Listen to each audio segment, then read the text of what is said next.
श्री शिवाय नमस्तुभ्यम। हर हर महादेव।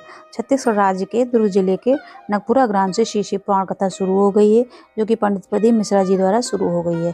आज की कथा की संपूर्ण जानकारी आपको इस वीडियो के माध्यम से मिलने वाली है। आज की कथा में गुरुजी ने जितने भी पत्र पढ़े हैं, उपाय बताए हैं, संपूर्ण जानकारी आपको छोटे से वीडियो से प्राप्त होने वाली है। आपको बता दें, यह 5 दिवसीय शिव पुराण कथा है, जो कि 17 से 21 दिसंबर 2025 तक आस्था और यूट्यूब के माध्यम से दोपहर 1 से 4 बजे तक देखी जा सकती है। आज की कथा में गुरुजी पंडित प्रदीप मिश्रा जी ने अच्छेश्वर महादेव वाला बिल्कुल नया उपाय बताया है, जिसे 7 दूर्वा लेकर करना है। उपाय कैसे करना है ये हम आपको बताएंगे, समझाने का प्रयास करेंगे। साथ ही साथ उपाय कब करना है, संपूर्ण जानकारी आपको इस वीडियो में मिलने वाली है। साथ ही रुद्राक्ष वितरण कब से बंद होगा, कब तक जारी रहेगा, ये जानकारी भी आपको इस वीडियो के माध्यम से देंगे, इसलिए वीडियो अंत तक देखें। आज 19 दिसंबर तीसरे दिन की श्री शिव पुराण कथा में गुरु जी पंडित प्रदीप मिश्रा जी ने कुल 20 उपाय पत्र और उपयोगी जानकारियाँ दी हैं। सभी जानकारी आपको इस वीडियो के माध्यम से मिलने वाली है। अगर किन्हीं कारणवश आपने आज की कथा नहीं सुन पाई है, तो आज की कथा का संपूर्ण रसतत्व तो आपको इस छोटे से वीडियो से प्राप्त होने वाला है। बढ़ते हैं आज की कथा की पहली विशेष जानकारी की ओर। कथा शुरू होते ही गुरुजी ने कहा, दुनिया में क्या मिलता है। कथा शुरू होते ही विशेष जानकारी आपको दे रहे हैं। कथा शुरू होते ही गुरुजी ने कहा, दुनिया में फ्री क्या मिलता है। कोई बोलता है कि पानी फ्री मिलता है, तो पानी भी आपको खरीदना पड़ता है, जो बोतलों में मिलता है। कोई बोलता है कि वायु फ्री मिलती है, तो आपको पता होगा कोरोना काल में ऑक्सीजन की कमी होने पर आपको ऑक्सीजन भी खरीदनी पड़ी थी। कोई बोलता है कि वृक्ष फ्री में मिलते हैं, इस पृथ्वी में लगे हुए हैं, तो आपको लकड़ी भी खरीदनी पड़ती है जब आपको उसकी जरूरत होती है। बस एक चीज फ्री है इस दुनिया में, जो कि है निंदा, जो आपको फ्री में मिल जाती है। बढ़ते हैं आज की कथा की दूसरी विशेष जानकारी की। गुरु जी ने कहा, पहले के समय में अलग अलग देवी देवताओं को लोग ढूंढने अलग अलग जगह जाया करते थे, पर अब जब से पता चला है कि शिवलिंग में गणेश भगवान का स्थान, शिवलिंग में कार्तिकेय, शिवलिंग में माता अशोक सुंदरी, शिवलिंग में माता पार्वती, शंकर भगवान की 5 बेटियां जया, विषैरा, शामली वाली, दूतली देव हैं, 64 योगिनियां हैं, 8 सिद्धियां हैं, नवनिधियां हैं, 33 कोटि देवी देवता हैं, पितरों का भी भाग है। और जब एक लोटा जल इस शिवलिंग पे चढ़ाया जाता है, तो ये सभी को प्राप्त हो जाता है। सभी की कृपा आपको प्राप्त होती है, जो कि निश्चितता है। अब आप कभी भी मंदिर जाओ तो आपको गणेश भगवान और माता पार्वती और शरण कार्तिकेय भगवान की जो मूर्तियां होती हैं, उन पर जल नहीं चढ़ाना है। इस बात का आपको विशेष ध्यान रखना है। आज गुरु जी ने संपूर्ण कथा में इस बात को कम से कम 2 से 3 बार कहा है कि गणेश की माता पार्वती जी जब कपड़े पहने हुए हैं तो उन पर जल मत चढ़ाएं। ये बहुत होता है। हम भी जिस मंदिर में जाते हैं तो हमने देखा है कि सब, अब सर्दी चल रही है, गौरा जी हैं, पार्वती मैया हैं, कपड़े पहने बैठी, गणेश जी, और सब आए, एक एक लोटा जल सब पे पलट दिया। तुम लोगों को सर्दी लगती है कि भगवान को सर्दी नहीं लगती है? जब शिवलिंग रखा है, शिवलिंग पे जल चढ़ाओ। लेकिन जहाँ शीशा लगे वहां तो कोई बात नहीं, जिस मंदिर में शीशा नहीं लगे तो यही गंदगी बहुत सब लोग करते हैं। नीचे कोई बैठा पूजा भी कर रहा था, ऊपर से दूसरा आया, उसने भगवान पे जल चढ़ाया, नीचे बैठा वाला भी गीला हो गया, भगवान भी गीले हो गए। आपको ऐसा नहीं करना है, इसमें बिल्कुल भी सार्थकता नहीं है। आपका पूरा जल शिवलिंग पर चढ़ेगा, तभी आपको उसका पूरा फल प्राप्त होगा। आप थोड़ा थोड़ा जल इधर उधर चढ़ा देते हैं, थोड़ा ऊपर चढ़ा देते हैं, इसलिए आपको फल की प्राप्ति नहीं हो पाती है। बढ़ते हैं आज की कथा की तीसरी विशेष जानकारी की ओर। गुरु जी ने कहा, पशुपत व्रत में भी हम कहते हैं कि प्रसाद बनाओ तो पूरा मंदिर लेकर जाओ। ऐसा नहीं कि थोड़ा सा पति के लिए बचा दिया, थोड़ा सा बच्चों के लिए बचा दिया, उसके बाद मंदिर लेकर गए। ऐसे में आपको आपके द्वारा किए गए पशुपनाथ व्रत का फल आपको बिल्कुल भी प्राप्त नहीं हो सकता है, भले ही आप कितने पशुपनाथ व्रत कर लो। बढ़ते हैं आज की कथा की चौथी विशेष जानकारी की ओर। गुरु जी ने कहा, एक पत्र पढ़ा, समृद्धि यादव का पत्र था, जो कि 4 साल की ये बच्ची घर में खेल रही थी। खेलते खेलते गिर गई और डॉक्टर ने देखा तो हाथ पांव ने काम करना बंद कर दिया था, शरीर पूरा शिथिल हो गया। डॉक्टर ने बताया कि जीपीएस नामक बीमारी हो गई है, जो कि लाखों में एक होती है। शरीर का संपूर्ण अंग करना बंद कर देते हैं, व्हील चेयर में बैठा देते हैं। इलाज भी नहीं हो पा रहा था, क्योंकि ऐसी बीमारी थी जिसका देश विदेश कहीं पर भी इलाज नहीं था। डॉक्टर ने कहा कि अब ठीक होना बहुत मुश्किल है, क्योंकि इसका इलाज नामुमकिन है, अब भगवान ही कुछ कर सकते हैं। सुनकर मेरे भाई की आंखों में आंसू आ गए। किसी के कहने पर पंडाल में बैठकर कथा सुनी। शियोर से रुद्राक्ष लेकर आया। रुद्राक्ष शिवलिंग पर चढ़ाकर एक बूंद की सही उसके मुख में डाल देते। बेटी अब पूरी तरीके से ठीक हो गई है। बेटी के साथ कथा पंडाल में आभार व्यक्त करने आए हैं। बढ़ते हैं आज की कथा की 5वीं विशेष जानकारी की ओर। गुरु जी ने कहा, चावल को चावल कहा जाता है, पकने के बाद उसे भात कहा जाता है। जब एक चावल जो कि पूर्ण हो, टूटा हुआ ना हो, उसे अगर शिवलिंग पे अर्पित किया जाता है तो वह अच्छत कहलाता है। और आज से आप सभी को एक प्रण लेना है, सबको बताना है कि 1 लोटा जल पूरा आपको शिवलिंग पे अर्पित करना है। ऐसा नहीं कि शिव मंदिर में जाकर अन्य मूर्तियों में भी आप जल अर्पित कर रहे हैं। थोड़ा सा शिवलिंग में किया, थोड़ा सा इधर किया, उधर किया, थोड़ा सा उधर किया, ऐसा आपको बिल्कुल नहीं करना है। इसमें आपको कुछ भी फल की प्राप्ति नहीं हो सकती है। पूरा जल आपको शिवलिंग में अर्पित करना है, तभी आपको पूर्ण फल की प्राप्ति होती है। बढ़ते हैं आज की कथा की 6ठी विशेष जानकारी की ओर। गुरु जी ने कहा, याद रखना, प्रभाव और भाव 2 ऐसी चीज हैं। प्रभाव से आप दुनिया के सभी लोगों को अपना बना सकते हैं, पर केवल भोलेनाथ ऐसे हैं जो आपका भाव देखकर आपके समीप आते हैं। बढ़ते हैं आज की कथा की 7वीं विशेष जानकारी की। गुरु जी ने बताया, शिव जी का एक नाम है अच्छेश्वर महादेव।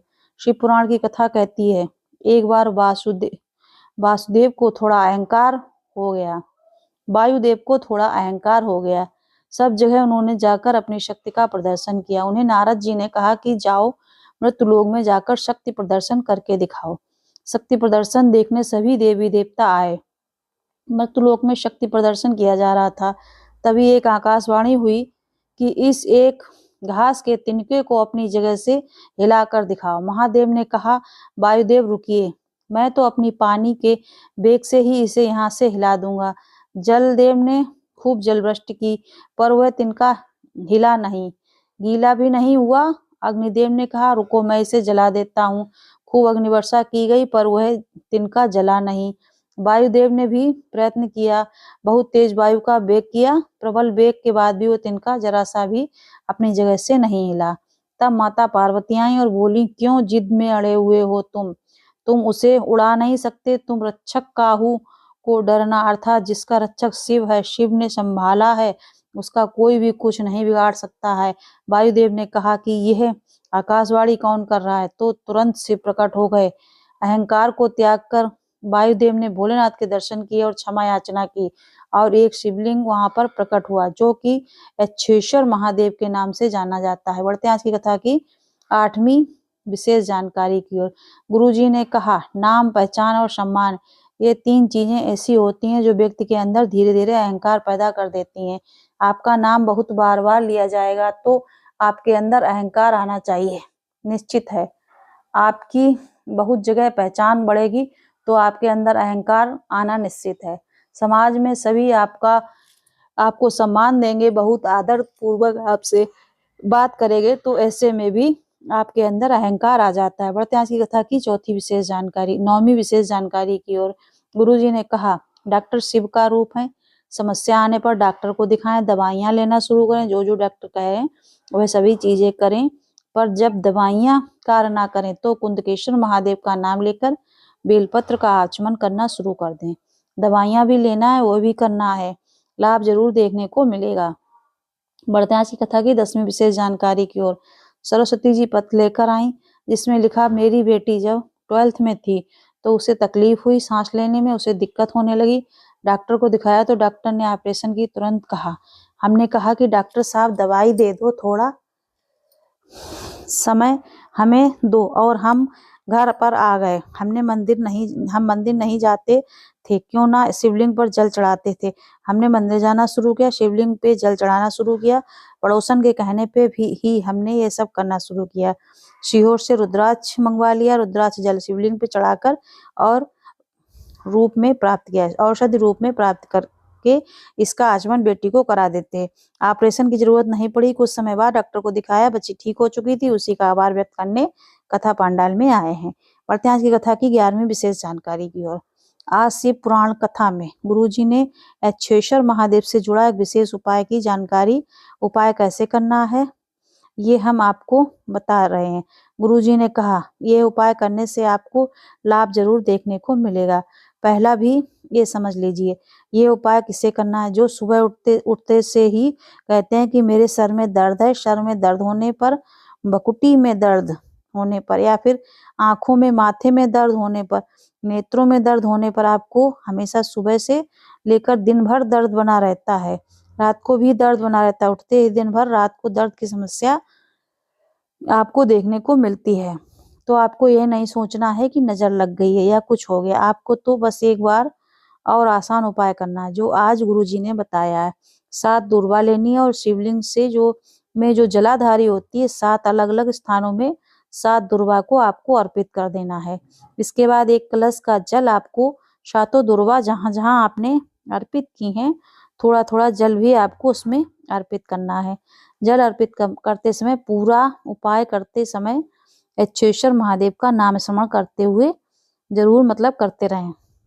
सातों दूर्वा में एच्छेश्वर महादेव का नाम लेते हुए जल अर्पित करने के बाद कलश का बचा हुआ पूरा जल आपको शिवलिंग के ऊपर एच्छेश्वर महादेव का नाम लेते हुए अर्पित कर देना है। उसके बाद क्या करना है? रोज सुबह एक दूर्वा आपको एच्छेश्वर महादेव का नाम लेते हुए आपको अर्पित कर देना है। उसके बाद वो दूर्वा है वो वहां से उठा लाना है। रोज सुबह एक दूर्वा का आपको आचमन कर लेना है। गुरुजी ने कहा 7 दिन भी नहीं लगेंगे, उससे पहले ही आपको आपकी समस्या में लाभ जरूर देखने को मिलेगा। उपाय करते समय एच्छेश्वर महादेव का नाम स्मरण करना है, इस बात का आपको विशेष ध्यान रखना है। और इसके साथ ही साथ गुरुजी ने यह भी कहा, रोग मुक्ति का कोई भी उपाय करते समय आपको इस बात का ध्यान रखना है कि सबसे पहले डॉक्टर के पास जाना है, डॉक्टर को दिखाना है, पूरा ट्रीटमेंट लेना है, सभी दवाइयाँ खाना है। उसके साथ साथ आपको ये सरल और आसान उपाय करना है, लाभ जरूर देखने को मिलेगा। बढ़ते हैं आज की कथा की 12वीं विशेष जानकारी की ओर। गुरुजी ने कहा, शिव कब क्या प्रदान कर देगा आपको खुद देखकर अचरज होगा। आप तो बस एक लोटा जल लेकर भोलेनाथ के मंदिर में जाकर शिवलिंग पर अर्पित करना शुरू कर दो। थोड़ा सा जल प्राप्त करके अपने घर में लाकर उसका सिंचन कर दो। दीवारों में सिंचन कर सकते हैं या फिर व्यापार वाले स्थान पर उसका सिंचन कर सकते हैं। जीवन में आपको बदलाव निश्चित देखने को मिलेगा। आपको स्वयं समझ में नहीं आएगा कि मुझे इतना प्राप्त कैसे हो रहा है। बढ़ते हैं आज की कथा की 13वीं विशेष जानकारी की। प्रेरणा साहू जी पत्र लेकर आई, जिसमें उन्होंने लिखा, हमारे ससुर जी को इस संसार में अब नहीं है। जिन्होंने आप पर पूरा विश्वास किया है वह टूरिस्ट ड्राइवर थे। रोज शिवलिंग पर जल चढ़ाकर थोड़ा सा प्राप्त करके उसे घर पर लाकर उसका दीवारों में सिंचन कर देते थे। कहते थे कि ऐसा करने से घर में बरकत देखने को मिलती है। हमारे यहाँ फूल की छोटी सी दुकान थी और हमारा परिवार बड़ा था। 20 लोगों का हमारा परिवार था। ससुर जी के छीटे हुए जल का प्रभाव आज हमें देखने को मिल रहा है। हमारे पास कुछ भी नहीं था, आज हमारे पास 100 बसें हैं, 20 कार। उसी का आभार व्यक्त करने हम कथा पांडाल में आए हैं। बढ़ते हैं आज की कथा की 14वीं विशेष जानकारी की ओर। सुनीता जी पत्र लेकर आई, जिसमें उन्होंने लिखा, टीवी के माध्यम से कथा सुनी। तिल्दा नेवड़ा की कथा पांडाल में बैठकर सुनी। जब टीवी में कथा सुनने को नहीं मिलती थी तो एकदम दिल बेचैन हो जाता था। बताना चाहूंगी, मेरे दोनों बेटे प्रयास कर रहे थे सरकारी नौकरी का, पर उनकी नौकरी नहीं लग रही थी। मैंने दोनों के लिए सरकारी नौकरी की कामना की। एक बेटे की सरकारी नौकरी लग गई है, दूसरा बेटा भी पढ़ाई कर रहा है, उसकी भी लग जाएगी, ऐसा शिव पर विश्वास है। उसी का आभार व्यक्त करने हम कथा पंडाल में आए हैं। बढ़ते हैं इसी कथा की 15वीं विशेष जानकारी की ओर। यशोदा साहू जी पत्र लेकर आई, जिसमें उन्होंने लिखा, मेरी नातिन को जीपीएस की बीमारी हो गई, जिसमें नसें चौक हो जाती हैं और शरीर कार्य करना बंद हो जाता है। यह बीमारी लाखों में एक होती है। सब जगह दिखाया, कहीं से आराम नहीं मिला।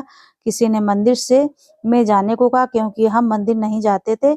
हमने मंदिर जाना शुरू किया। शिवलिंग पर जल चढ़ाकर थोड़ा सा जल प्राप्त करके बस्ती औषधि रूप में और बेटी को दे देते।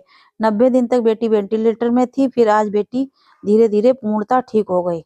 कथा पांडाल में आई हूँ, स्वयं चलने लगी है, उसी का आभार व्यक्त करने हम कथा पांडाल में आए हैं। बढ़ते हैं इसी कथा की 16वीं विशेष जानकारी के। गुरुजी पंडित जी प्रदीप मिश्रा जी ने आगामी रुद्राक्ष महोत्सव और शिव पुराण कथाओं की जानकारी दे दी है, जो कि कथा जनवरी 2026 और फरवरी 2026 से संबंधित है। आपको बता दें, शिव पुराण कथा 21 दिसंबर को पूर्ण हो जाएगी। इसके बाद अगली शिव पुराण कथा जो होगी उसका कथा पांडाल का एड्रेस गुरुजी ने बता दिया है, जो कि 24 दिसंबर से 28 दिसंबर तक होने वाली है, मुंबई महाराष्ट्र में होने वाली है। और कथा पांडाल का एड्रेस इस प्रकार है, पोतदार स्कूल के पास, Jaypee Infratech complex, Mira road, Mumbai, Maharashtra. इसके बाद नए साल की पहली शिव पुराण कथा सूरत, गुजरात में होगी। कथा 4 जनवरी से 10 जनवरी 2026 तक होगी। जितनी भी शिव पुराण कथा बता रहे हैं सभी का समय दोपहर के 1 से 4 बजे तक रहने की उम्मीद है। कुछ कथाओं का समय दोपहर से 2 से 5 तक रह सकता है। सूरत की शिव पुराण कथा के बाद बड़ौदा, गुजरात में शिव पुराण कथा 16 जनवरी से 22 जनवरी 2026 तक होगी। इसके बाद 5 फरवरी से 9 फरवरी 2026 तक नांदेड़, महाराष्ट्र में शिव पुराण कथा होगी। इसके बाद मध्य प्रदेश में 3 दिवसीय शिव पुराण कथा का आयोजन होगा, जो कि 11, 12, 13 फरवरी को होगा। मध्य प्रदेश की 13 फरवरी को शिव पुराण कथा पूर्ण होगी और 14 फरवरी से भव्य रुद्राक्ष महोत्सव होगा।